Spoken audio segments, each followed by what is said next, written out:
mientras va generando sus propios mecanismos de defensa, pues esa transferencia fisiológica le hace ser.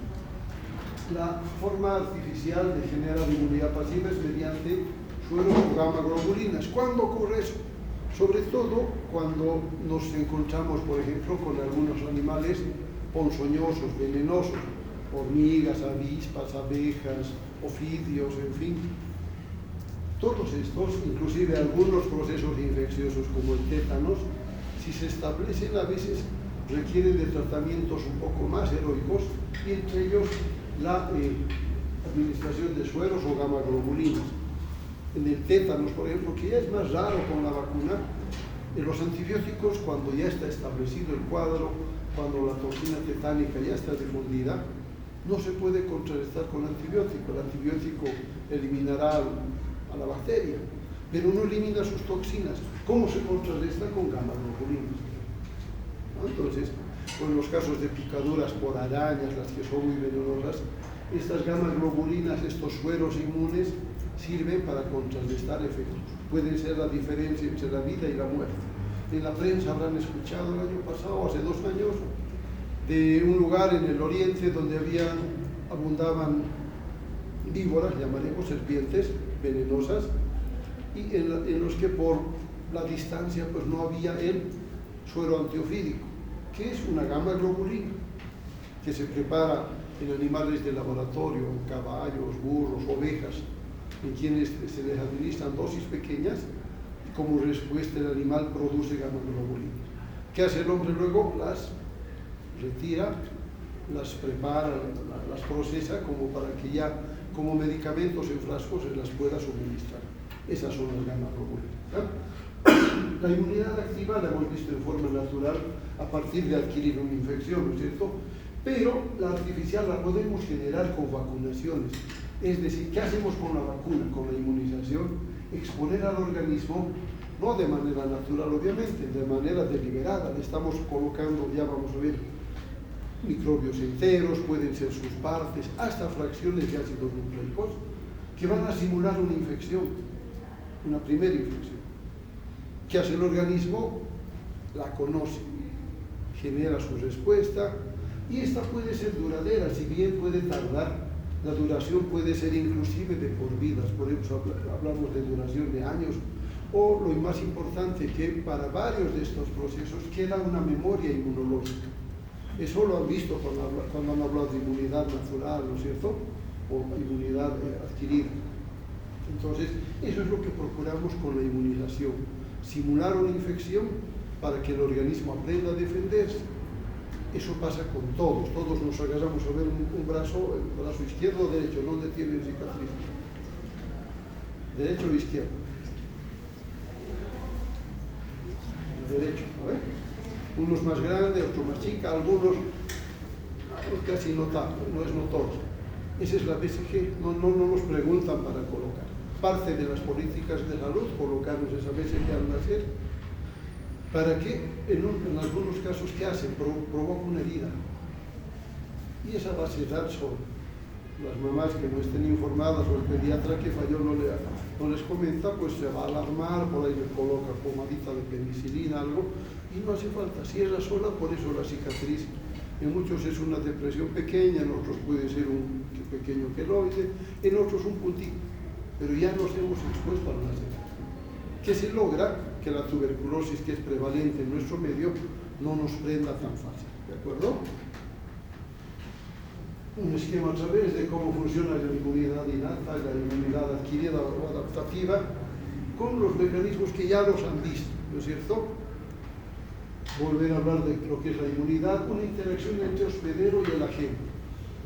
Muchas veces la inmunidad se genera de manera natural, por ejemplo, con la varicela. ¿Cuántos han pasado varicela? Probablemente todos, ¿no? O la mayoría, algunos no, hasta que estamos mayores.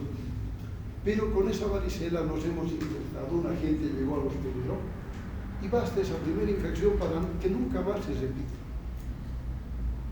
Es más, a veces en un colegio, escuela, uno empieza con varicela y las mamás a propósito los llevan, lo juntan al niño con el otro para que cuando pequeño adquiera la infección, y eso saben ellas empíricamente que va a generar una inmunidad duradera para la varicela.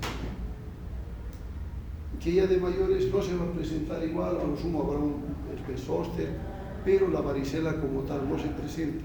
En edades tempranas no es tan nociva como puede ser en edades mayores, por eso se procura esa infección.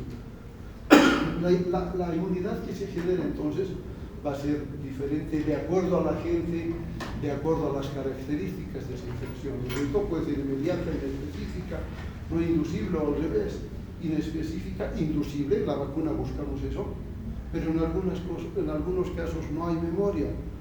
La gripe, por ejemplo, la adquirimos cada año.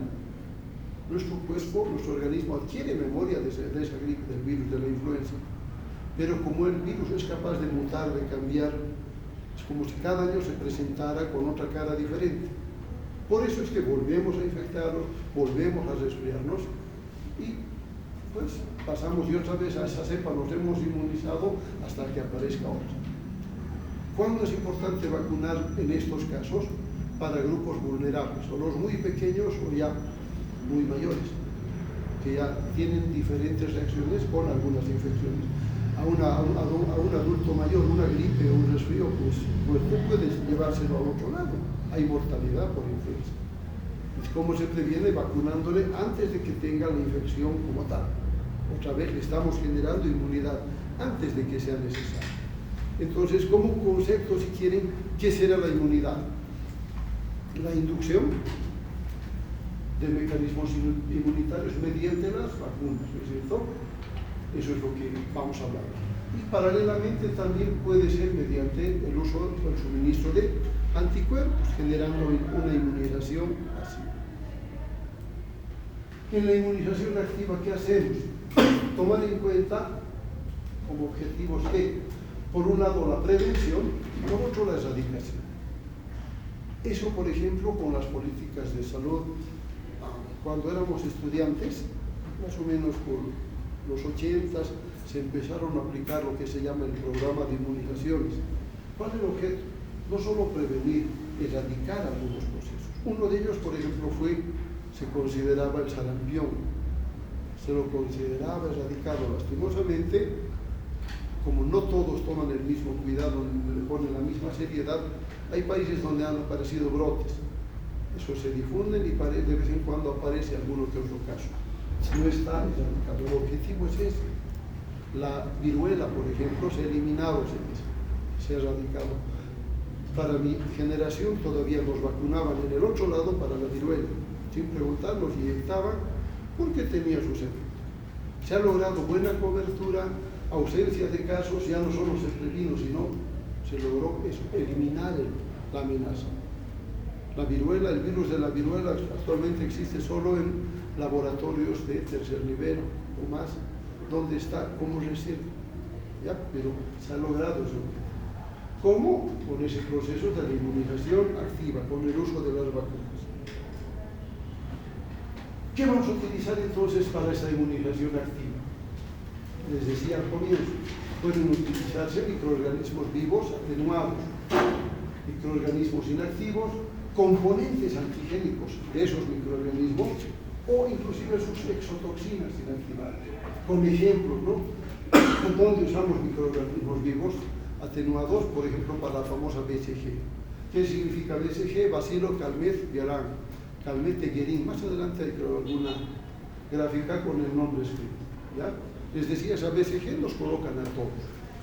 Pero que había sido un bacilo parecido al de la tuberculosis, pero no es el mismo micobacterio, pero que está vivo y que está debilitado. Por eso provoca una pequeña infección local suficiente para generar inmunidad en nosotros. No es plena, lastimosamente, si no ya no habría tuberculosis. Alguien puede tener la lógica, me dice, si a todos nos han vacunado, ¿por qué sigue habiendo? Por un lado, porque no todos se han vacunado.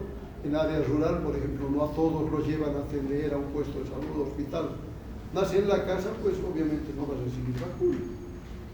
Y muchos de los partos en área rural se dan en domicilio, por lo tanto, pues no están beneficiados de la vacuna. Otros ejemplos del uso de microorganismos vivos son estos, ¿no? La polio, sarampión, parotiditis, varios ejemplos. Se utilizan microorganismos inactivos con el Bacillus pertussis, que provoca la coqueluche. ¿Ya? Luego usamos componentes antigénicos con agentes como el virus de la hepatitis B o un bacilo como es el Haemophilus influenza. Exotoxinas, les decía, las toxinas que provocan algunos microorganismos son muy agresivas, nocivas.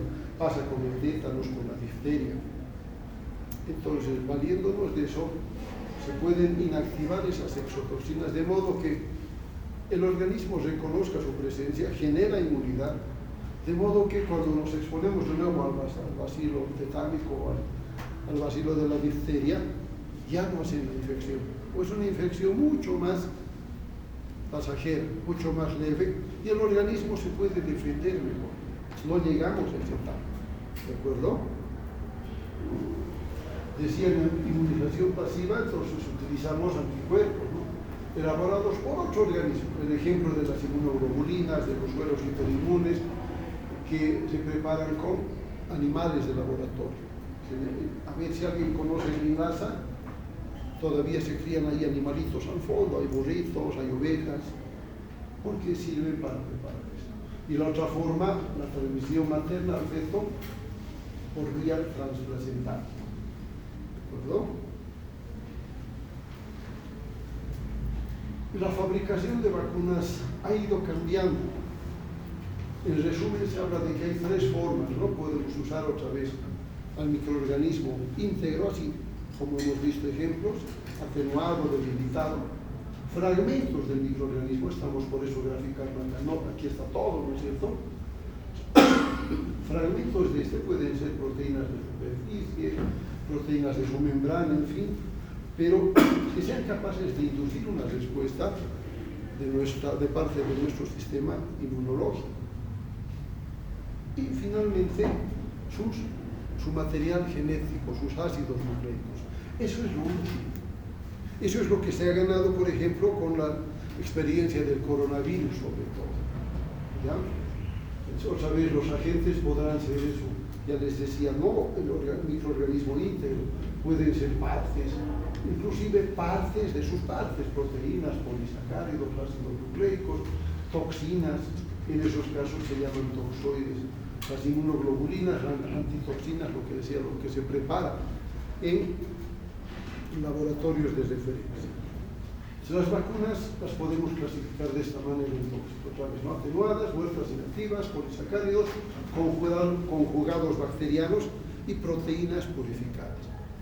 Todas estas, dependiendo del microorganismo, pueden permitirnos conseguir buenos niveles de protección frente a varios agentes. Vamos a ver después más ejemplos. Las vacunas vivas atenuadas, por ejemplo, lo que dice, ¿no? Derivan directamente del agente que causa el problema, sea virus o bacteria. ¿Qué deben generar? Una respuesta inmune que permita que la infección se replique en la persona que ha recibido la vacuna. Debe simular una infección. Pasa eso más frecuente con algunas. ¿Alguien recibió la vacuna para la influenza? Sí, o para el coronavirus al comienzo. Muchos, ¿no es cierto? Por el temor y demás. Y si hacen memoria, si no con ustedes, con alguien que conocen, varios de ellos han hecho un cuadro subclínico. Es decir, con la vacuna influenza sobre todo se ve, uno recibe la vacuna y es como si hiciera un resfrío, pero no tan aparatoso como es la infección habitual. Eso llamamos un cuadro subclínico, no con todo lo que tiene. Y eso es suficiente para mostrarnos que ha habido respuesta inmune y que cuando hay una nueva exposición, esa persona vacunada va a poder defenderse mejor. ¿Ya? Por eso hablamos que eso debe generar una respuesta inmune similar a la que se logra con una infección naturalmente adquirida. Esa es la idea de la vacunación. Y en lo posible, la efectividad se logre con una sola dosis. Lamentablemente no ocurre con todo. En el caso de la influenza sí puede ser. Hay otras vacunas que con una sola dosis se logra una alta efectividad, alto nivel de protección, pero no con todas. ¿Cuál es el problema de estas vacunas con virus o bacterias vivas? Que tienen una duración corta porque requiere, como están los bacilos o virus vivos, debe conservarse adecuadamente, por eso es que pueden dañarse, inactivarse, o los exponemos a la luz, pues ese ya no sirve, ese preparado ya no es útil, ¿de acuerdo? Como ejemplos tenemos varios, tuberculosis, cólera, tifoidea, polio, varicela, etc. Entre otros, por eso en el etcétera están otras cosas. Las vacunas inactivas o muertes, ¿no? En las que logramos que la bacteria crezca y luego por algún método químico o por calor se logra que estas bacterias se mueran, ¿no? Estas, por lo tanto, no han de causar enfermedad, pero la exposición del organismo a estas bacterias permite que el organismo reconozca a la bacteria como agente infeccioso. Si se acuerdan de las respuestas inmunes con todo antígeno, ¿no es cierto? Y el antígeno puede ser, ya hemos visto, la bacteria íntegra, partes o inclusive fragmentos mucho más pequeños. La diferencia es que en estos casos se requieren dosis múltiples y generan en su mayoría una respuesta de tipo humoral. ¿Qué significa? Producción de anticuerpos, de inmunoglobulinas específicas, eso sí, para estos procesos. Los ejemplos los vemos ahí abajo. No tómenlos en cuenta para su examen. Luego están los otros tipos de vacunas, ¿no es cierto? De subunidades recombinantes, polisacáridas, vacunas combinadas. Con los ejemplos, cuando se utilizan polisacáridos, por ejemplo, esa meningococo 23 valente significa que se utilizan 23 componentes de 23 cepas diferentes de neumococo. ¿Cuáles? De las muchas más que hay algunas que se relacionan más, por ejemplo, con la meningitis. Eso nos interesa prevenir. Entonces, pues como si utilizara esa 23 valente, todas las cepas que están vinculadas con casos de meningitis. Hay otras vacunas que pueden tener algo menos, las más frecuentes, por decir, en Estados Unidos, pero se prefiere usar algo que sea más amplio y de aplicación mayor. Luego la vacuna contra el meningococo, ya saben cuál es, ¿no es cierto? Una miseria, que igual buscando sus serotipos A y C, sobre todo los que tienen más relación con la meningitis por meningococo. En las vacunas que usan conjugados bacterianos van a estar las vacunas para el hemófilos y influenza tipo B. Hay una vacuna para el neumococo heptavalente, ya por su nombre nos dice cuántos tendrán. Si es hepta, 7 nomás, ¿no es cierto? Pero igual en ciertos medios tiene ya conocida su comportamiento epidemiológico, se pueden lograr aislados cepas más frecuentes y han visto que no habían sido 23 suficientes, sino solo 7. Entonces no deja de ser algo menos limitado en cuanto al otro, pero todavía. O lo que habían visto, no hacía falta usar los dos serotipos de meningococo, no solo porque el C es el más virulento, ¿cierto? Entonces eso permite prevenir el problema, pero también asumiendo ciertas limitaciones. Y lo que decíamos, ¿no? Proteínas purificadas a partir de sus exotoxinas, en el caso de la difteria, tétanos, o la tosferina. ¿De acuerdo? ¿Qué se espera de las vacunas con todas esas consideraciones? Que la mayoría se dice que van a utilizar ya fragmentos de ácidos nucleicos.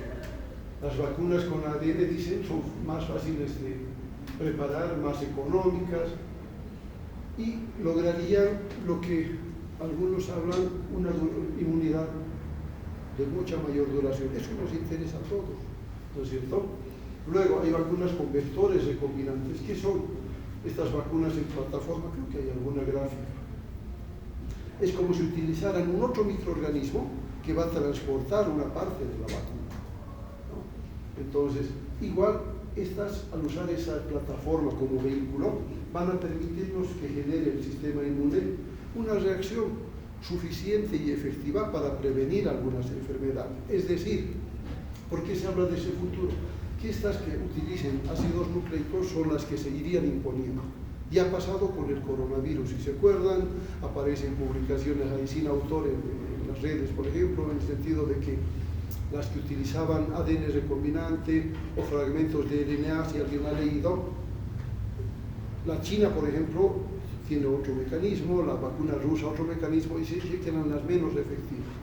Las otras utilizaban ácidos nucleicos, la Pfizer, la Moderna, la que nos han colocado acá, inclusive la Johnson, que se basan en nuevas tecnologías, que con el coronavirus, que se ha logrado acelerar algunos pasos. Normalmente, si se acuerda alguno de lo que se decía, ¿no?, en la primera ola, ¿cómo hacíamos? Conseguir una vacuna con las normas vigentes hasta entonces podía tardar años, porque había que hacer pruebas biológicas de primera, segunda, tercera línea, y lo último que hacía era hacer pruebas en humanos. Algunos pasos por la necesidad se han acelerado y nos han mostrado que sí, había efectividad. Por eso es que estas vacunas con ácidos nucleicos o fragmentos se pueden preparar más rápido. En los hechos eso ha pasado. En la primera y segunda ola del coronavirus, como médicos nos veíamos atados de manos, es que más le damos, sabiendo que es un virus que con antibióticos no se trata.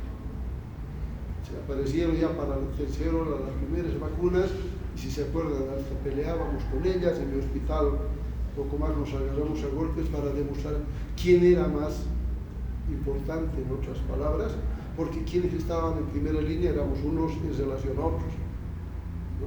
Entonces, ahí hemos aprendido algunas cosas como para ver, ¿no es cierto?, lo que les decía, utilizar, por ejemplo, un microorganismo inocuo para transformar fragmentos específicos. O sea, no necesariamente vamos a colocar, como en el caso de los microorganismos vivos o atenuados, uno que provoque la infección, sino otro que sabemos que es inofensivo, pero que nos va a servir para transportar lo que nos interesa como componente de la gente que nos interesa prevenir, ¿no es cierto? Entonces, por eso las acepciones, y a ese virus inocuo se lo considera una plataforma, un vector, se entiende, ¿no es cierto? No necesitábamos, pasa con muchas cosas, muchas bacterias hacen de vectores de algunos virus, o al revés, se pueden hasta, se dice, fagocitar virus, van a leer en la parte que corresponda. Entonces, esas particularidades las utilizamos para qué. Si conocemos sobre todo que hay virus inocuos, lo utilizamos como vehículo al cual insertamos un fragmento de RNA o del DNA de este coronavirus. El virus, como está vivo, es inofensivo, ha de llevar un fragmento, nuestro organismo reconoce eso y se ha generado la inmunidad que nos interesa, duradera. ¿De acuerdo? Sí, ese es el mecanismo, por eso habla de ejemplos, ¿no? La vacuna contra problemas que son serios. Una infección por virus ébola es altamente letal, su mortalidad es muy elevada. Las infecciones contra el coronavirus nos han enseñado, les decía eso, ¿no?, que se podían utilizar vectores. Entonces, la diferencia con el tipo clásico de vacuna es que estas tienen menos plazos en tiempos para desarrollarse. La experiencia nos ha enseñado en los años anteriores, ¿no? Otra vez la gráfica donde utilizamos una fracción del microorganismo, no todo, ¿no es cierto? A eso llamamos subunidades antigénicas. Cada microorganismo es antigénico de por sí, pero que hemos aprendido que no necesitamos ver a todo el virus para decir que hay riesgo. El organismo puede detectar fracciones y eso es suficiente para generar inmunidad, ¿de acuerdo? Inclusive con fragmentos más pequeñitos de sus ácidos nucleicos, ¿de acuerdo?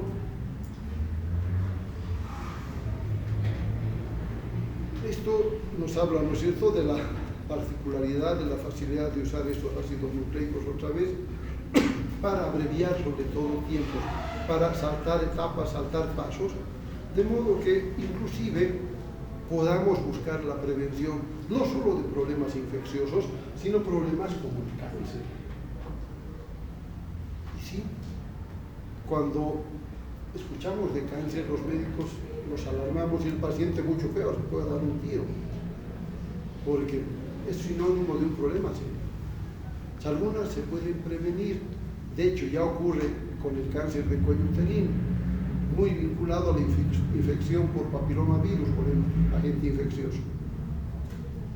Con las vacunas para el papilomavirus podemos indirectamente prevenir casos de cáncer de cuello uterino. Si han escuchado, las damas aquí son jóvenes, en colegio tal vez les han ofrecido, aquí la carrera de enfermería ofrecía la vacuna gratuita, un tiempo. Requisito, alguno, ¿no? Edades, no relaciones sexuales, porque debían estar expuestas, y va más allá. Inclusive con esta vacuna ya no solo se las ofrece a las damas en otros países, sino también a los varones. Si bien en el varón el riesgo de cáncer es mucho menor, puede haber cáncer de recto, cáncer de genitales, la idea de prevenir la infección es para que el varón no sea un vector indirecto del virus, ¿no es cierto? Porque como se transmite por contacto sexual, para muchos la lógica es admisible. No solo prevenir en las damas, que son las que están más afectadas, sino en quienes van a llevar la infección a las damas. Entonces son lógicas que nos permiten encarar los problemas de salud de otra manera en base a lo que vamos aprendiendo, a lo que se ha podido aprender con el coronavirus y a lo que se ha podido ver en el sentido de mejorar la preparación de vacunas. Nos vamos un poco a la historia, tenemos algo de tiempo, un gráfico de las primeras formas de administrar vacunas. Esto es la variolización que se hacía. Si se dan cuenta, al niño lo están agarrando en celarios para que no se mueva y el médico le está provocando, si quieren, unas erosiones, excoriaciones a propósito, se llamaba variolización, en las cuales ponía en contacto el agente. De ahí viene el término de vacuna. Vamos a ver, ¿no? Había lugares donde las infecciones eran muy frecuentes y este Jenner, imagínense este Edward Jenner para 1796,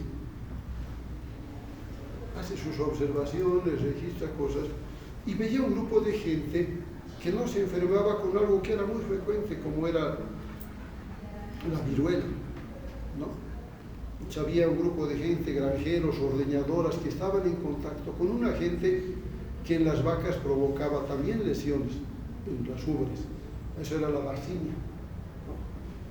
Entonces, producto de esas observaciones que hace, de que las granjeras nunca adquirían viruela en relación al resto de la población.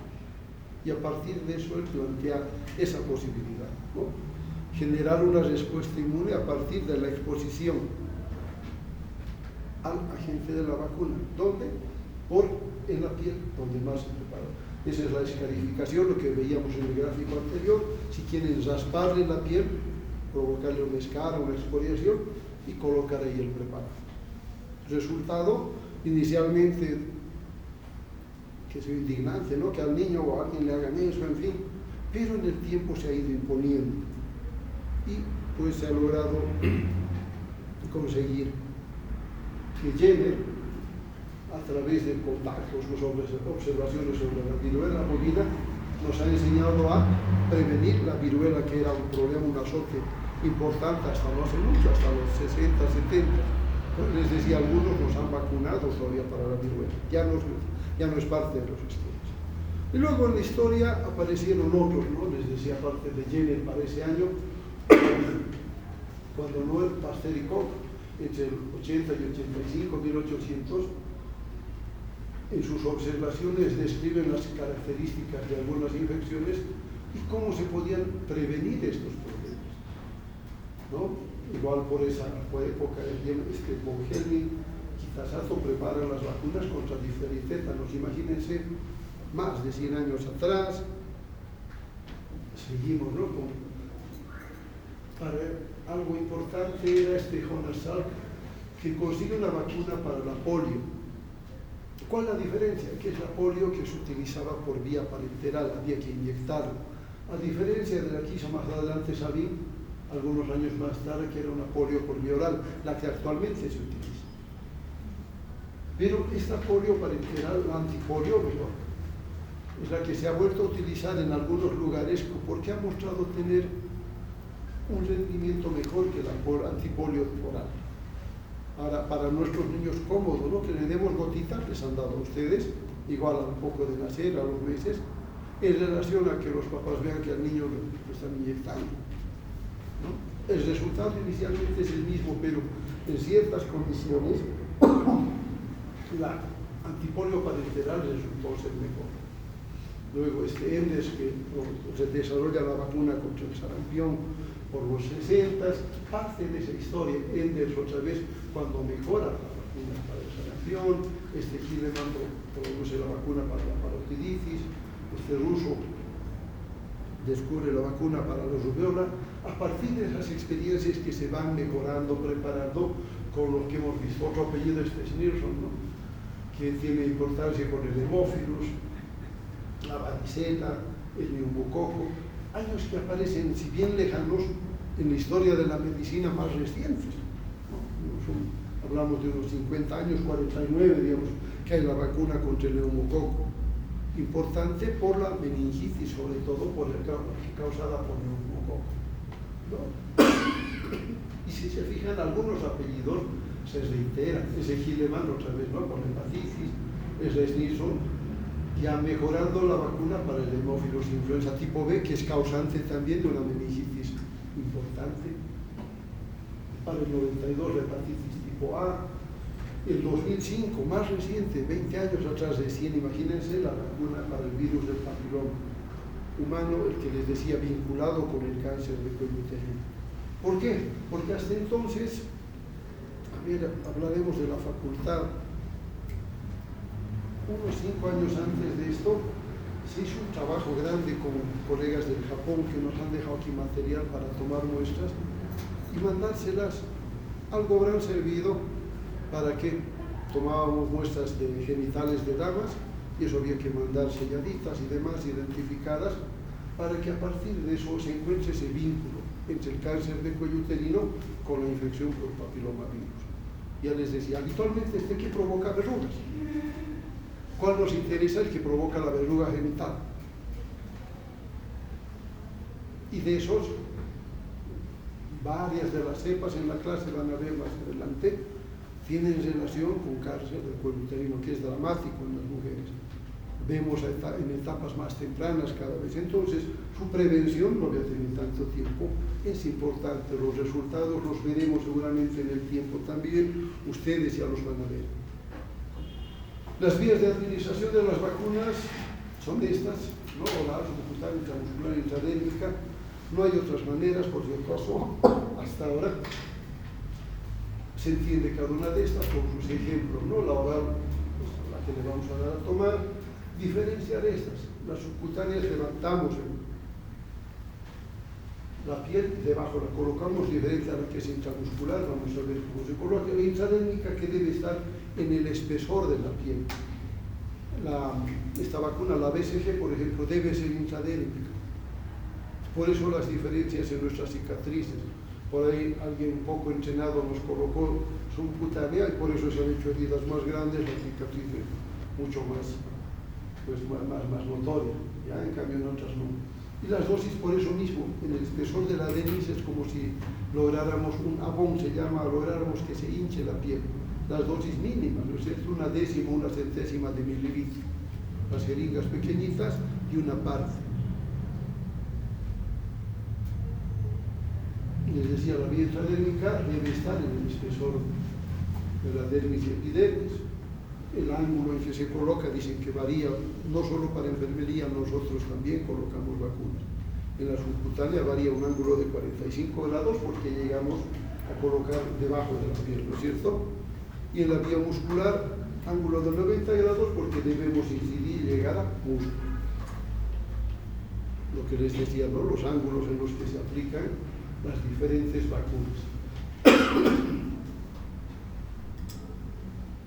Los lugares donde aplicamos las vacunas. Se puede colocar, no todo lo intramuscular se hace en deltoides o en los glúteos, también puede hacerse en los el músculo vasto externo sobre todo, que es más grande.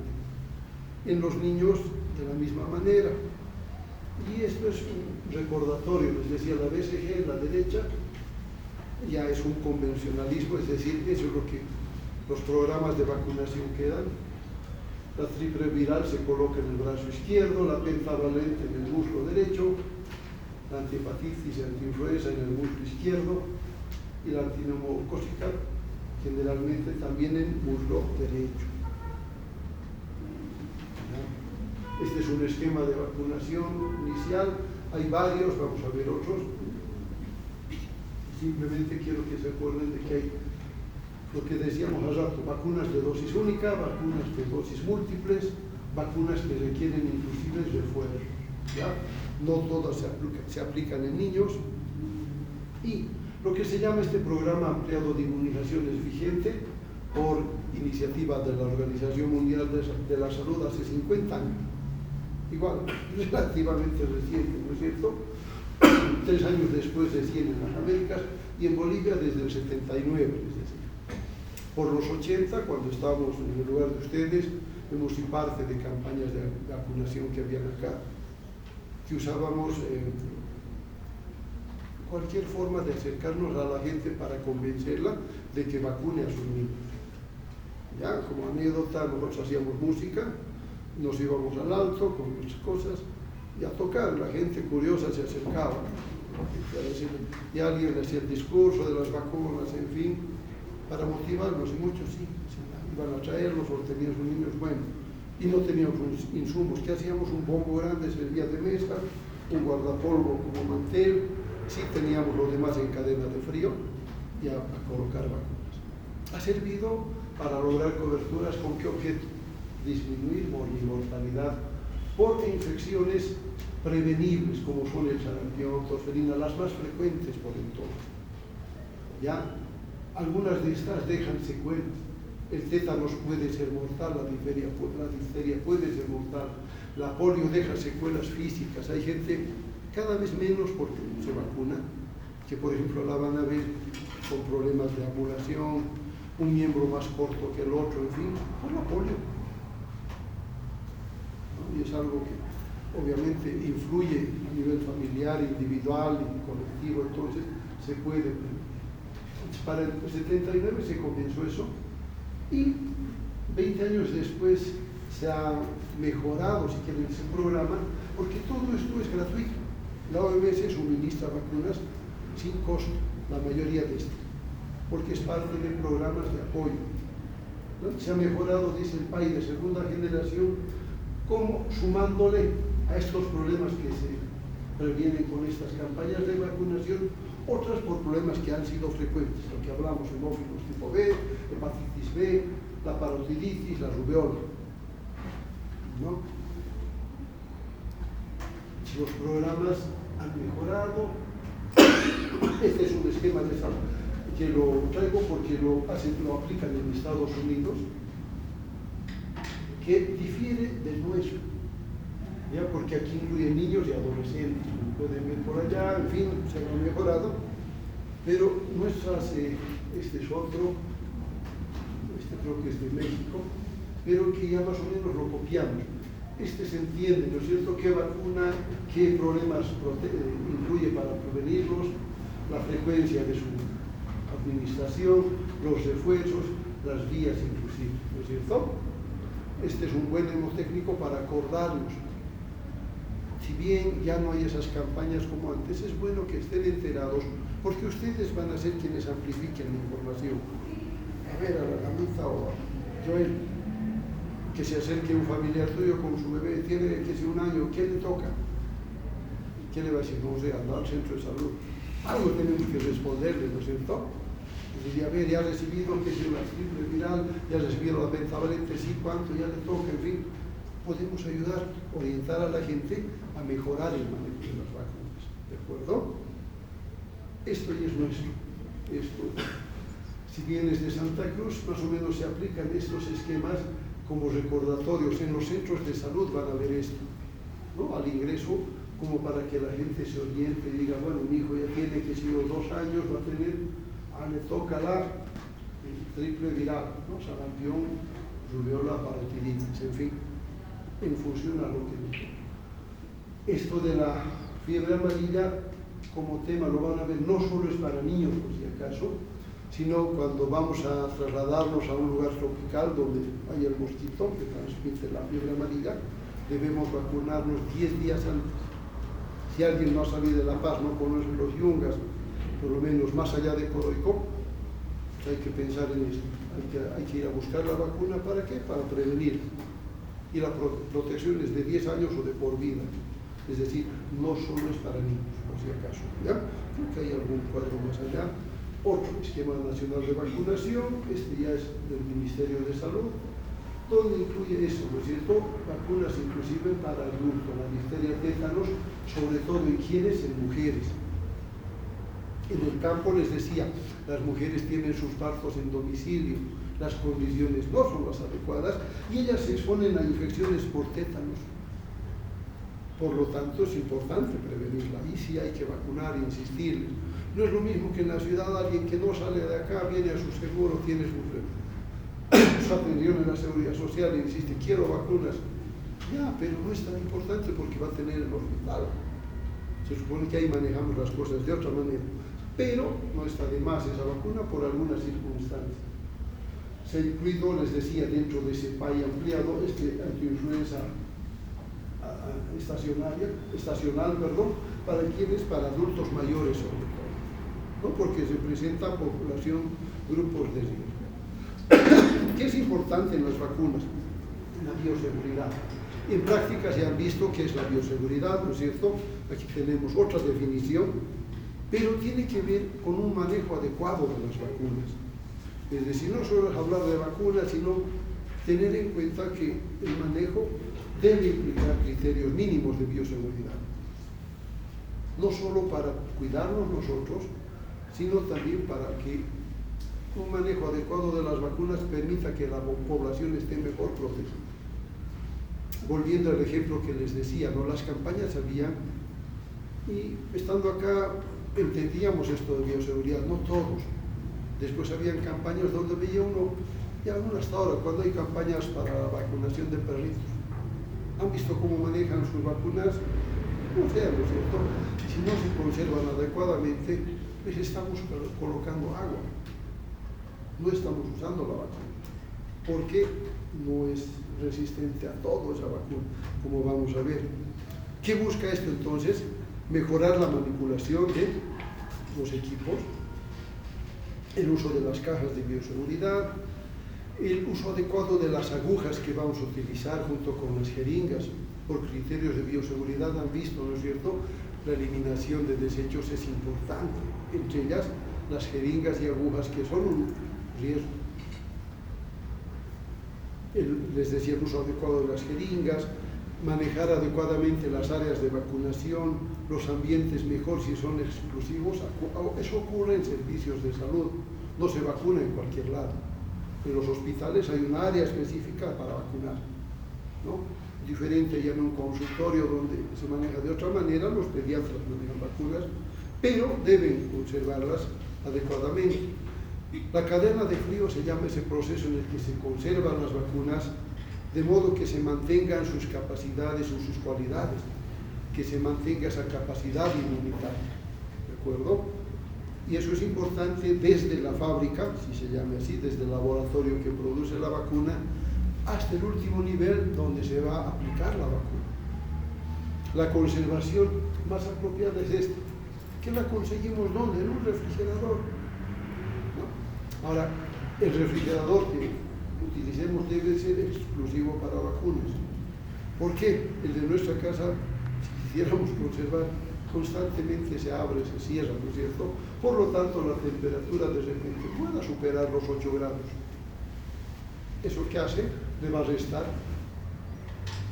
efectividad a la vacuna. Entonces, mejor si son exclusivos para eso. ¿Dónde veíamos esto? En área rural. Yo estaba haciendo provincia en una región tropical. La tentación era grande, no tenía refrigerador, de colocar ahí junto con las vacunas, además no ocupaban todo, en un lugarcito, colocar que se mis alimentos, ¿no? Porque debemos garantizar eso. El almacenamiento, transporte, les decía, deben ser respetados para mejorar las calidades, las cualidades o conservar las cualidades de las vacunas, ¿no? Entonces, eso, son termolábiles, por lo tanto, si la temperatura es mayor a 8 grados, puede ser que pierda efectividad.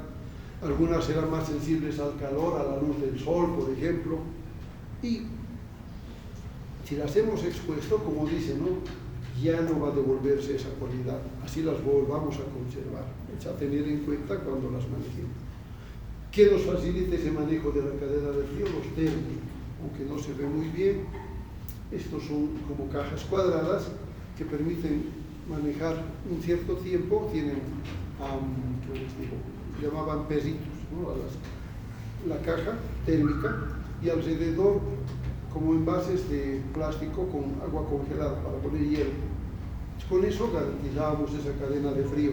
El otro es otro modelo, esta es la que veíamos más acá, creo que todavía lo tenemos en Bolivia, y esta es la cadena de frío desde el productor. Imagínense, ya sea por la vía que llegue al usuario, en todas ellas debe conservarse esa cadena de frío.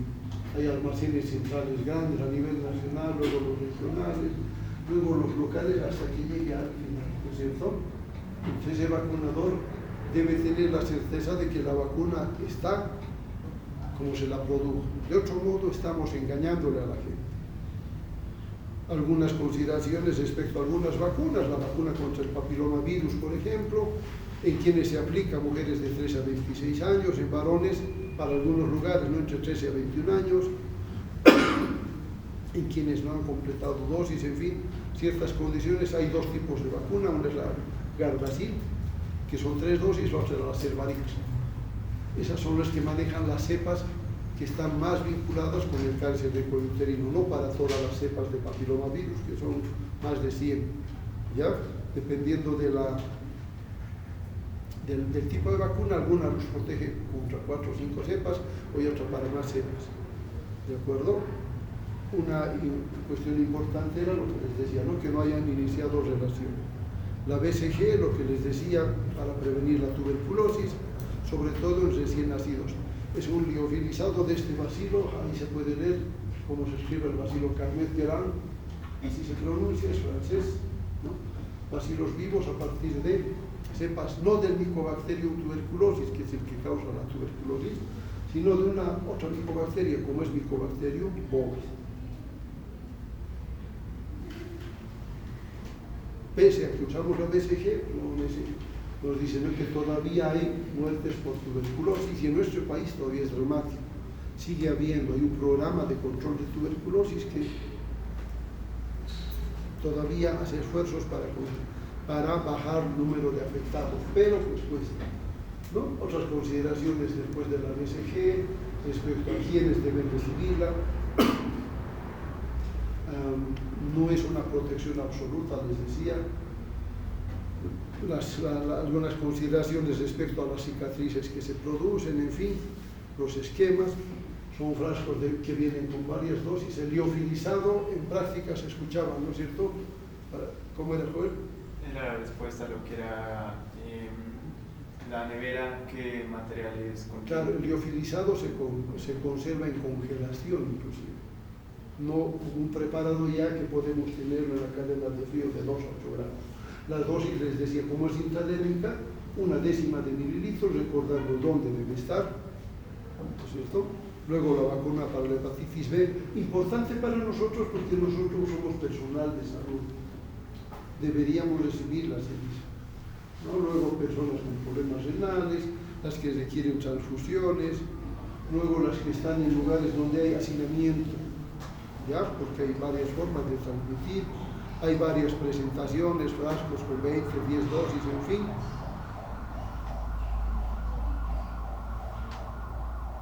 Les decía, la vacuna contra la polio y la pentavalente que se administran simultáneamente, con esa frecuencia, a los 2 meses les damos a los niños, 2, 4, 6 meses, a los 18 y a los 4 años, lo que estaba resumido en ese cuadro, ¿no es cierto? Otra vez esa pentavalente más el antipolio, que incluye la pentavalente 5 agentes, ¿eh? pues se llama pentavalente. Y lo que les decía es algún lugar ha incluido como una hexavalente, incorporándole el antipolio parenteral. ¿Ya? Diferencias con las que buscamos eso, ¿no? Los márgenes de protección que logramos, por ejemplo, son importantísimos, por lo menos el 85% es alto, en algún caso el 100%, son márgenes muy importantes. Y esto nos muestra lugares donde se utiliza esta vacuna para el hemófilos tipo B. Un área coloreada que sí que está protegida, pero frente a un área muy extensa que no. Si bien el cuadro es de hace unos años, pues es algo que como médicos nos motiva a decir, ¿por qué no a los demás? ¿Por qué no todos? ¿No es cierto? La vacuna de la fiebre amarilla, les decía, es el mosquito que transmite la fiebre amarilla, mucho tiempo ya tiene, imagínense, y lo que se hace es utilizarla, como hay un elevado número de casos, en quienes van a exponerse a las zonas endémicas, se llama, donde hay la infección. Hay el vector, hay la infección, por lo tanto, se considera que es zona endémica.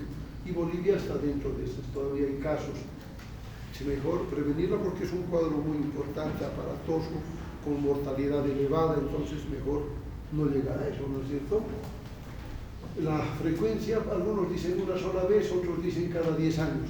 Son periodos largos como para quien vive en una zona endémica, se haga nomás colocar cada 10 años, ¿no? Nosotros que vamos a ir de vez en cuando, tal vez podemos espaciar eso. Una sola dosis, 0,5 ml, es poquita la cantidad. Si quieren, no duele mucho, vamos a hacer propaganda. La hepatitis A es una infección que si quiere, por vía oral. Entonces, hay grupos de riesgo donde se puede utilizar. Es bien diferente la hepatitis B, lo van a ver en el transcurso de las clases, ¿ya? Lo que les decía, el uso de la difteria, vacuna para difteria tétanos en embarazadas sobre todo, 5 dosis se les administra y que las protegen toda la vida. Tiene su frecuencia, ¿no es cierto? Cuando logramos convencerlas, la captación. De luego, un mes y medio después de la primera, 6 meses después de la segunda, 1 año después y 1 año después. Y con eso las 5 dosis. ¿En quiénes es importante? En área rural, mujeres de área rural sobre todo. Esa es la labor nuestra, convencerles. Tienen que vacunarse. Si va a tener parto en domicilio, con más razón. ¿De acuerdo? La del neumococo, les decía, la 23 valente, todos esos serotipos incluyen. ¿Por qué se llama así la 23 valente? 23 serotipos, los más frecuentes, los más virulentos, que se conocen en algunos lugares. ¿Ya? La vía, en fin, algunas consideraciones, junto con otros agentes en los programas de inmunización de todos los países casi. La vacuna para el meningococo utiliza otra vez lo que veíamos, los serotipos A, C, decía Senado. Y allí están todos los serotipos que hay. Entonces, algunas utilizan hasta 4, otros solamente 2 y otras solo 1. Por eso nos habla las diferencias de lo utilizado para el tipo A o C, la bivalente A y C, la tetravalente con todos estos grupos y la conjugada. Entonces, algunas diferencias de acuerdo a la epidemiología de cada país, no es la misma en todos. Por eso hay esas. Alguien diría, ¿para qué tantas vacunas? ¿No? Cada país maneja criterios epidemiológicos con los que conoce más o menos qué cepas están prevalentes. Entonces ahí por ejemplo, una para el neumococo 23 valente también debe costar mucho más que una que maneje 7 serotipos. Entonces basta de repente con los 7 serotipos para nuestro país. Hay la diferencia, ¿no? Porque los pediatras ya han hecho parte, si alguien tiene niños o hermanos pequeños, van a ver que los pediatras son los que suministran vacunas, pero a diferencia de los programas, ellos cobran y facturan caro. A veces uno dice, tengo dinero, pues no importa gastar para los pequeños, cuidar a los míos, pero no es necesariamente la mejor conducta, ¿de acuerdo? Otra vez las vías de administración, dosis, en fin, de cada vacuna. La vacuna contra la rabia no es parte de los programas, pero es igual, es un cuadro muy serio que se puede prevenir tanto en los reservorios como son los animalitos, perros y gatos, como en nosotros cuando estamos en contacto. ¿no? Una vacuna que se prepara, en este caso han visto, con células humanas, ya no bacterias, una variante, ¿no? Otra, la antirrábica que se utiliza para animalitos es la que utiliza virus inactivos, ¿de acuerdo? ¿Dónde se crían los virus? En embriones de pollo. Es una vacuna que se prepara en el INLASA, por ejemplo. No necesitamos comprar de las pocas vacunas que se hacen en Bolivia, muy pocas, las que contemos por la mano. Esto sí se prepara en el INLASA. Había un profesor de la cátedra que tenía que ver con eso, sigue trabajando en ello, el doctor Bolaños, hay que reconocerle eso. Y bueno, el esquema varía dependiendo de la exposición. No hay una de 3 dosis, luego hay otras 2, finalmente una de refuerzo. Es lo que actualmente se utiliza. Antes se utilizaban 14 dosis, ahora son 5, ¿no? 3 dosis diarias y luego unas de refuerzo. Algunas consideraciones para la vacuna para el hemófilos e influenza. Igual, si se dan cuenta, la conservación más o menos coincide, la vía, también coincide. Algunos mitos sobre las vacunas, ¿no? Que hay que descartar, que las vacunas son tóxicas, sobre todo con el coronavirus. Circula, ¿no es cierto?, información que dice que nos han hecho daño, que van a aumentar los casos de cáncer. Son mitos. Tendría que ser una publicación seria que nos demuestre estas cosas. Y hay varias de esas consideraciones que la gente a veces maneja, ¿no es cierto? Entonces, nosotros nos ocupemos de decir, pues no es así. Que, por ejemplo, que la triple viral produce autismo. He escuchado lo mismo de las vacunas para el coronavirus, que podrían a largo plazo provocar autismo. ¿Y quiénes no hemos vacunado a niños? Entonces nosotros ya no, ¿no es cierto? Varias de estas consideraciones que hay que eliminarlas, ¿de acuerdo? Y un recuerdo de esas épocas cuando hacíamos esas campañas. El grupo que les decía se llamaba así, no tocábamos en clase, esto es de una entrada universitaria. El grupo así se llamaba, Marajata se llama Sevilla Sana, y éramos parte de esas campañas. Listo, nos acaba, muchachos, gracias por su atención.